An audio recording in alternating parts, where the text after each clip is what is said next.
Hi and hello, நான் doctor Jagadeeswari Rajalingam. இந்த சேனலில் நிறைய ஹெல்த் ரிலேட்டட் இன்ஃபர்மேஷன்ஸ் பார்த்துட்ருக்கோம் அண்ட் பேசிகிட்ருக்கோம்.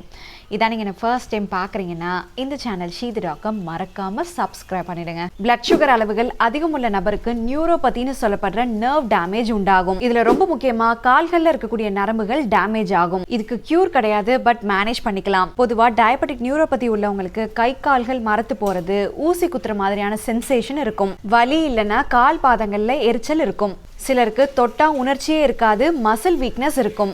கால்களில் காயம் வந்தால் அந்த புண்கள் ஆடுறதுக்கு தாமதமாகும். சிலருக்கு கால்களில் இருக்கக்கூடிய பெயின் கூட ஃபீல் பண்ண முடியாத நிலை இருக்கும். இது எல்லாமே ஒரே நாளில் வரக்கூடிய ப்ராப்ளம் இல்லை. ஒருத்தருடைய சுகர் லெவல்ஸ் கண்ட்ரோலில் இல்லைன்னா ஓவர் தி டைமில் இது உண்டாகும். சர்க்கரையுடைய அளவுகள் கண்ட்ரோல்லே இல்லாமல் இருந்தால் நரம்புகளுக்கு ஆக்சிஜன் அண்ட் நியூட்ரியன்ஸ் தரக்கூடிய சின்ன சின்ன ரத்த நாளங்கள் டேமேஜ் ஆகும். இதனால நர்வ் செல்ஸ் இறந்து போய் நியூரோபதி உண்டாகும்.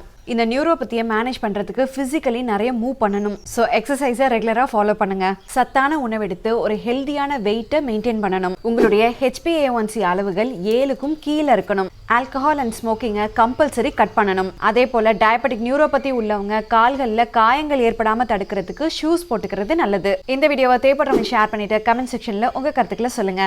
இந்த மாதிரி யூஸ்ஃபுல் இன்ஃபர்மேஷன்ஸ்க்கு என் பேஜை ஃபாலோ பண்ணிக்கோங்க. இன்னும் ஒரு இன்ட்ரெஸ்டிங்கான வீடியோவில் பார்ப்போம். பாய்.